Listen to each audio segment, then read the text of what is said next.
Mga salita ng karunungan ayon sa kawikaan.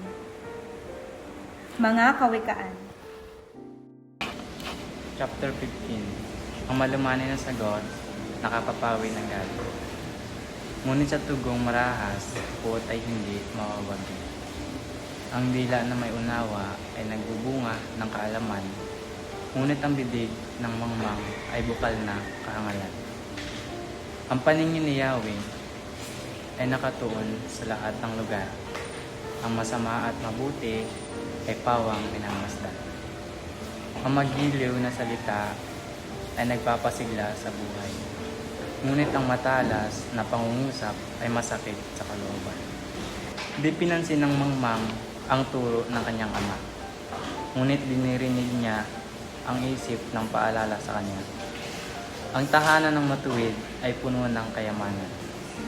Ngunit ang masama ay nagkukulang sa lahat ng kailangan. Ang labi ng may unawa ay nagkakalat ng karunungan. Ngunit hindi ganoon ang kahangad ng isang mangmang.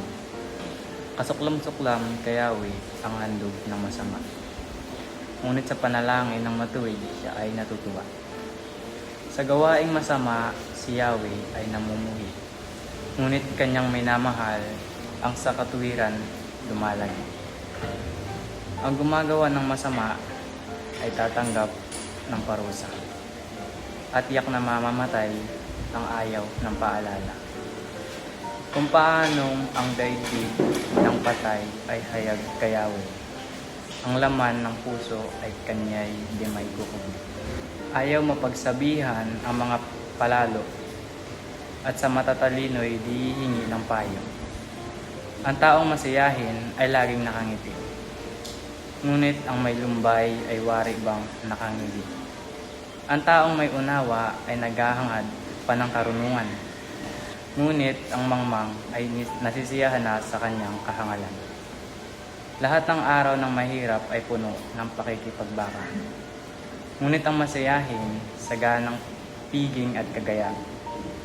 Ang mahirap na gumagalang at sumusunod kay Yahweh ay mas mainam kaysa mayamang panahihirap naman ang kalooban. Mas masarap ang isang plato ng gulay na inihaing may pag-ibig kaysa isang matabang baka na inihaing may galit. Ang mainit na ulo ay humahantong sa alitan, ngunit pumapayapa sa kaguluhan ang mahinahong isipan. Ang landas ng batugan ay punong-puno ng tinik, ngunit panatag lansangang ang daan ng matuwid. Ang anak ng may unawa ay kaligayahan ng isang ama, ngunit ang isang mangmang kahiya-hiya ng kanyang ina. Ang mga walang isip ay natutuwa sa mga bagay na kahanga-hanga, ngunit lumalakad ng matuwid ang tao na may kaalaman. Ang isang balak na mabilis ay di papakinabangan, ngunit ang platong pinag-aaralan magtatagumpay. Ang matalinong pananalita ay nagdudulot ng kasiyahan, at ang salitang angkop sa pagkakataon ay dulot ng pakinabang. Sa mga karunungan, ang daan ng buhay ay patas, upang umiwas ang daigdig ng mga patay. Wawakasin ni Yahweh ang bahay ng hambog, ngunit ang tahanan ng isang byuda ay iingatan ng Diyos. Kasuklam-suklam kay Yahweh ang iniisip ng masama, ngunit kasiyahan niya ang pangungusap ng may malinis na diwa. Ang gahaman sa salapi na uuwi sa kaguluhan, ngunit ang tumatanggi sa hulol ay mabubuhay ng matagal. Tinitimbang ng matuwid kung ano ang sasabihin, ngunit di iniisip ng masama ang kanyang sasalitain.